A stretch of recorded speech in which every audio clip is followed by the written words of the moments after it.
Bueno, mis amigos, vamos a ver si podemos conocer todas las piezas de este rompecabezas, cómo se van montando, cómo se va estructurando este rompecabezas de la corrupción en Puerto Rico. Aquí está Melissa Correa, periodista estrella de la unidad investigativa aquí de las noticias. Saludos, Melissa. Buenas noches. Nuevamente otra vez, gracias por estar con nosotros. Aquí está Oscar Serrano, el editor senior de Noticel. Oscar, saludos, bienvenido, licenciado Oscar Serrano. Y también está Sandra Rodríguez Coto, periodista y también dueña de su blog en blanco y negro. Sandra, ¿qué tal? Buenas noches, gracias por la invitación. Bueno, nosotros tuvimos aquí algo que pasó el viernes con los abogados de Wanda Vázquez, que obviamente pues nos dio a nosotros una información al país relacionada a lo que va a pasar con Wanda Vázquez, pero ustedes tres han estado sacando información muy valiosa durante las últimas horas y días. Voy a empezar contigo, Sandra. Tú sacas a la luz pública este famoso audio donde aparece Ricky Castro hablando de los $50,000 y todo lo demás. Háblame un poco de eso y lo que tú crees que va a pasar en los próximos días con otros audios, si es que los tienes. Bueno, hemos sacado ya dos audios, el de Castro, y ambos son de Castro. El otro planteaba sobre hace unos años donde él estaba pidiéndole al hoy gobernador, cuando fungía como abogado en el bufete de abogados, que lo ayudara a enmendar el reglamento del cannabis medicinal. Y lo que yo creo que esto va a seguir demostrando, porque hay muchos más audios todavía por ahí disponible y hay más información que va a salir, que estamos trabajando y corroborando antes de publicarla, es que se nota en evidencia lo que, ¿verdad? Las interacciones que había entre los miembros del PAC o del Super PAC, Salvemos a Puerto Rico, y aparentemente las interacciones que había para el manejo de la campaña, que, vuelvo y digo, los PACs no son ilegales, en ningún momento se ha planteado que lo sea. La ilegalidad que hay en este caso es el no informar quién es el que estaba aportando dinero. Y a toda luz lo que demuestra esto es las componendas que hay entre ciertos sectores políticos con el manejo de la cosa pública, de la administración de la cosa pública, de la administración del país, y quiénes son los que tienen intereses sobre unas cosas y otras. Faltan muchas piezas en este rompecabezas. Todavía falta, por ejemplo, el elemento de los seguros, que esto es algo que nosotros venimos investigando hace tiempo, y la compañera Simari Fleming la semana pasada, Simari, tú hiciste una pregunta aquí específicamente sobre el tema de los seguros, de algunos de los vinculados en el Super PAC de Salvemos a Puerto Rico. Aquí la figura de Thatcher, por ejemplo, donó $200,000, y esa figura, nadie ha hablado más de esa figura, y hay mucha información alrededor de lo que está ocurriendo tras esa participación. Yo creo que tú estabas en el right track en esa parte. Déjame ver la línea de Oscar para seguir uniendo cabos y ahorita entrar las preguntas. Oscar. Bueno, nosotros más recientemente hemos podido precisar que la persona en el centro de este caso, de los PACs, de los Super PACs, Joseph Fuentes Fernández, el amigo del gobernador, Joey Fuentes, durante su periodo de cooperación con las autoridades federales, que lo podemos definir como por lo menos desde mayo del año pasado, digo por lo menos porque la fecha exacta no se dice, pero se apunta, por lo menos desde el año pasado hasta, pues literalmente hasta que se declaró culpable, digamos hasta hace un mes o menos, durante su cooperación con las autoridades federales estuvo haciendo grabaciones. Esa es la información que pudimos corroborar y publicar el día de hoy. Hago claro que a nosotros no se nos proporcionó nombres específicos de personas a quienes él hubiera grabado, pero sí que hay grabaciones en el caso, y sí que las autoridades han examinado esas grabaciones. O sea, él estuvo... ¿Qué va a hacer con ellas? No sabemos, pero estuvo grabando personas, se produjeron grabaciones, no solamente estuvo haciendo esa actividad para las autoridades, sino que en efecto él pudo capturar grabaciones de ciertas personas. Y también pudimos precisar que cuando él se declara... cuando él acepta, no se declara culpable por eso, pero cuando él acepta que obstruyó la justicia por haberle dicho a un objeto de la investigación que la investigación existía, fue cuando le avisa al licenciado Alejandro Figueroa Colón, un conocido colaborador del gobernador en otras campañas, le comunica que hay una investigación activa. Es decir, eso nos deja saber que Alejandro Figueroa Colón en un momento para las autoridades fue sujeto de esta investigación que también incluía a Joseph Fuentes. Y Joseph Fuentes se busca un problema cuando le dice a Alejandro Figueroa Colón, mira, esta investigación está corriendo, esto es lo que está pasando, tú eres objeto de ella. Y nuestra información es que entonces Figueroa Colón le dice a las autoridades que Fuentes le había dicho eso. Y ahí pues se desarrolla la circunstancia en la que Fuentes tiene que aceptar que cometió actos de obstrucción a la justicia, aunque no lo acusaron por eso, pero aceptó los actos. Ok, entonces en el área, Melissa, tú cogiste el área de John Blakeman. John Blakeman es uno, ¿verdad?, de las personas que han sido objeto de esta investigación, y nuestras fuentes aseguran que ya él se declaró culpable y su compañera hace unas cuantas semanas por este caso. Y uniéndome a lo que estaba diciendo Oscar sobre cuando, Dios mío, se me olvidó el nombre, cuando este señor que está grabando, Joseph Fuentes, fue en un restaurante, específicamente en un restaurante en Guaynabo, y tiene la grabación, ¿verdad? Está alambrado y le hace señas como, te estoy grabando. Habían otras personas, pero específicamente le hace una señal a Alejandro Figueroa, o sea, como que cuídate de lo que estás diciendo, que te estoy grabando. Y entonces, como dice Oscar, la persona, él dijo que no, Fuentes, y finalmente Alejandro Figueroa le reconoció a las autoridades que en efecto él le avisó. O sea, Joseph Fuentes que así le salva la vida por el bien y lo ratea al FBI. Sí, wow. Y que la investigación continúa. Sí.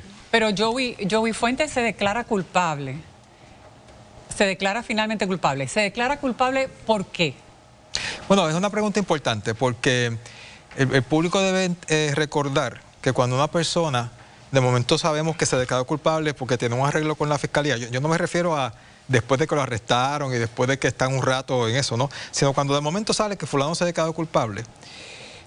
Casi todos los casos en que eso sucede, el delito por el que se declara culpable es de los menos que es posible presentarle por la conducta que estaba realizando. Porque para eso se negocia. Porque para eso se negocia. Se negocia para... Uno no se negocia para declararse culpable por el delito máximo que te pueden declarar, que te encontraron, sino por algún delito menor.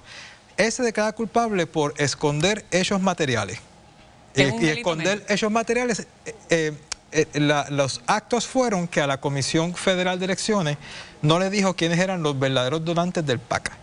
Pero tenemos que suponer que ese es uno de los hechos más pequeños, o uno de los delitos más pequeños que involucraban sus hechos, porque incluso cuando acepta los hechos, acepta que obstruyó la justicia, que es un delito peor. Lo que pasa es que no lo acusaron por eso, pero está ahí aceptado.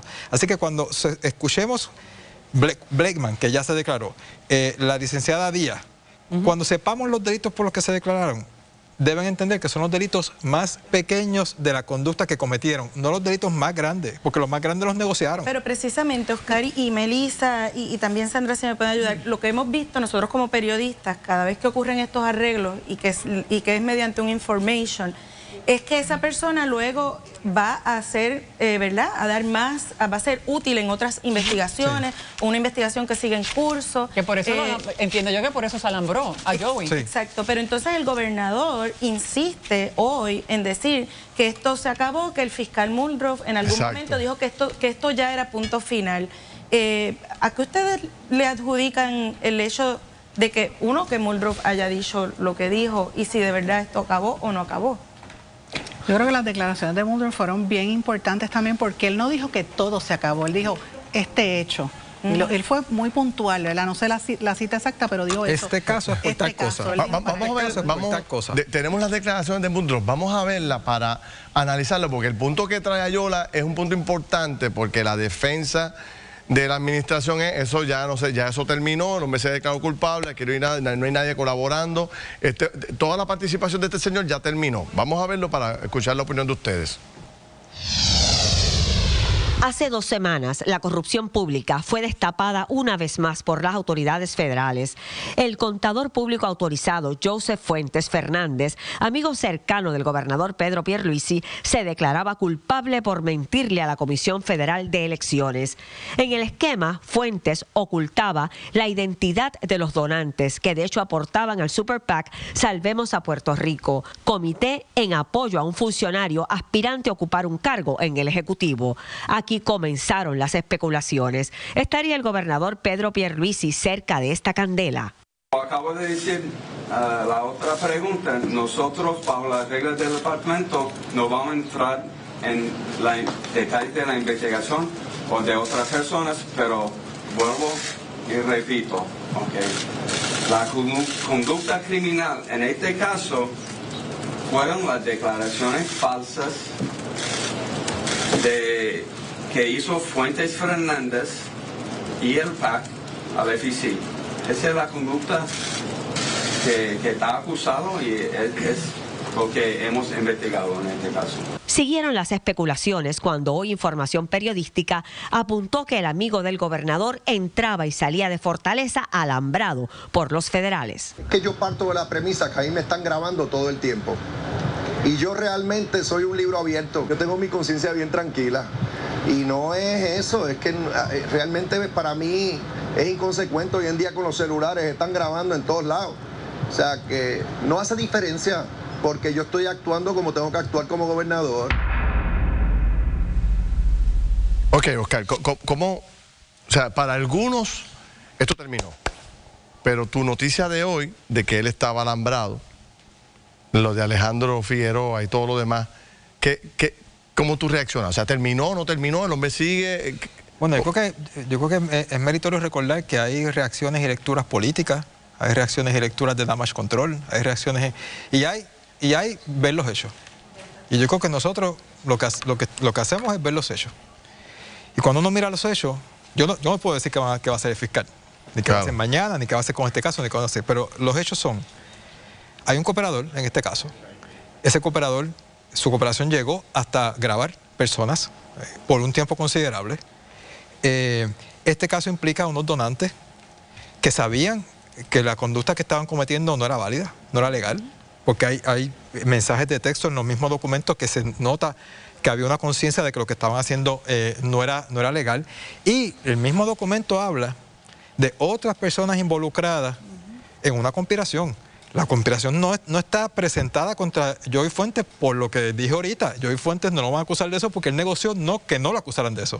Pero el documento habla, no dice nombres, pero 1, 2, 3, hicieron esto, estaban de acuerdo, todo el mundo sabía que esto era ilegal. Eso es una conspiración descrita. O sea que cuando el fiscal está diciendo que cuando el fiscal dice no vamos a entrar en detalles, la conducta criminal en este caso fueron las declaraciones que se le hizo al FDC, eso quiere decir que en el caso de Joey Fuentes esto se acabó, pero eso no quiere decir que sea el final. Yo creo que no podemos decir que sea necesariamente final. El fiscal Moldor también, yo creo que todos aquí nos hemos dado cuenta, se ha caracterizado por ser bien parco, con mucho criterio de qué dice y qué no dice. Él también cuando habla tiene intenciones, tiene planes que quiera, o sea, él también tiene su propósito cuando habla, o sea, no podemos... Tiene su rompecabezas. Sí. Bueno, te tengo que hacer una corta pausa, voy con Yailin, cuando regresemos vamos a coger el caso de la gobernadora, las declaraciones de sus abogados, lo que tú sacaste en el audio, el caso de Blakeman, todo este asunto lo discutimos cuando regresemos, pero adelanto con Yailin otros temas. Así es, Ferdinand, al volver continúa el análisis sobre las investigaciones federales. Además, ¿ha tenido usted problemas para hacer reclamos a los planes médicos? Lo hablamos al regreso de esta pausa. Ahora paso contigo, Ferdinand. Bueno, mis amigos, seguimos conversando aquí sobre todo lo que está pasando en este rompecabezas, tratando de entender todo lo que ocurre con los escándalos de corrupción y por dónde van las autoridades federales y las investigaciones periodísticas en Puerto Rico. Silmarí y Ayola tienen preguntas las dos sobre los temas. Adelante. Sí, yo quiero para Sandra, es importante, Sandra Rodríguez Coto, ¿no? Que se está hablando obviamente sobre el audio que hiciste público. Y yo tengo dos preguntas. Los audios, son dos. Sí. Él, Ricky Castro, ¿sabía que lo estaban grabando? ¿Él lo autorizó? Varias personas estaban en ese espacio y yo tengo que proteger a las fuentes. ¿Pero él sabía que lo estaban grabando? Yo tengo que proteger a las fuentes. Ok, y lo otro, y debo decir que hay más información. Esto es apenas el comienzo. Cuando tú dices más información, es más audio, más notas, más información. Y hay más información también, porque hay unos aspectos, incluso hasta en el indictment, que lo estábamos hablando fuera del aire, hay unos nombres que se mencionan o uno implícitamente tú los ves ahí y no hay acusación contra ciertos personajes. De hecho, en la gráfica que ustedes mostraron con los nombres, hay otras personas que faltan, que nosotros, por lo menos en la investigación que yo he hecho hasta ahora, aparecen otros otros nombres. Para que la gente entienda un poco, sin delatarle, ¿verdad?, la fuente y nada. Claro. ¿Cómo se consigue ese acceso? ¿Cómo se da? ¿Alguien lo graba internamente? Hay múltiples formas, y también muchos de los implicados en el Super PAC también están hablando. Sabes que se está rumorando, la información que se está corriendo, yo sé que probablemente no me lo vas a confirmar, es que se ha filtrado que fue Eliezer Molina quien hace público ese audio. No sé si es cierto o no es cierto. ¿Pero cómo lo consigue Eliezer? Vamos a ver, no sé. Eso te iba a decir, y uno habla con múltiples fuentes, honestamente. Pero eso es parte de lo que está corriendo. Pero ¿qué tiene que ver él con la política? Es lo que no entiendo, porque no es PNP. Tengo dos preguntas, una más sencilla y otra más filosófica. La sencilla, los tres, y Oscar hablaba de Muldrow como fiscal. Se ha comparado entonces los estilos de Rosemilia Rodríguez y Stephen Muldrow. ¿Hay más investigaciones ahora que antes? Sí, yo diría que sí. Yo comencé a cubrir el Tribunal Federal, por lo menos para el Vocero, en el 2003, y en esos principios Oscar estaba, había muchos compañeros que nos teníamos que hasta decir, mira, tú cubre esto, cubre lo otro, y estábamos llenos de investigaciones y escribíamos un montón. En un momento dado, incluso me sacaron a cubrir el Tribunal Estatal porque ya no había tanta investigación, ni casos, ni vistas en el Foro Federal. ¿Ella frenó las investigaciones o se frenaron las investigaciones? Eso, yo no te puedo responder eso, no sé realmente por qué, pero sí hubo una reducción en los casos. Nada, y la otra pregunta que es más filosófica, cuando ustedes comienzan a publicar cada uno desde sus espacios y comenzamos, ¿verdad?, a compartir esas historias, la gente rápido empieza, y ahí qué es lo legal o qué es lo ilegal, ¿no? Y yo quisiera aprovechar los que están aquí como periodistas, establecer el rol del periodista. Muchas de las cosas que ustedes publican, eventualmente las vamos a ver en esos procesos judiciales, pero el rol del periodista es más allá, es exponer los hechos y va más allá de lo que es legal o ilegal. Hay muchas cosas que habla del carácter de esta figura y quisiera aprovechar su reflexión sobre esto. Yo no sé si me permite, yo creo que aquí lo más importante es que la gente tiene que entender que cuando aquí tú no tienes un servicio, ahora mismo no hay policías en Caguas, está lleno de policías, pero cuando la gente lo necesitó no estaban. O cuando tú vas por la carretera y caes en un roto en la carretera, todo eso es un resultado de la corrupción en el país, que esa es la preocupación grande que tiene Puerto Rico. Y este tipo de situaciones que estamos viendo en este caso te demuestra cómo el poder económico de ciertos sectores se alía a los sectores políticos, que ha pasado en otras administraciones. Detrás del inversionismo político. Detrás del inversionismo político. A mí me preocupa eso y me preocupa lo que mencionamos fuera del aire también, que en el caso de Castro, él dice en el audio que utilizó su fondo, su propio dinero, para ir en contra del carácter de una figura como Rosana López, que era una persona que cuando fue procuradora del paciente, del envejeciente, yo creo que ha sido, si no la mejor que ha pasado por ese puesto cuando estaba, una mujer que no tiene...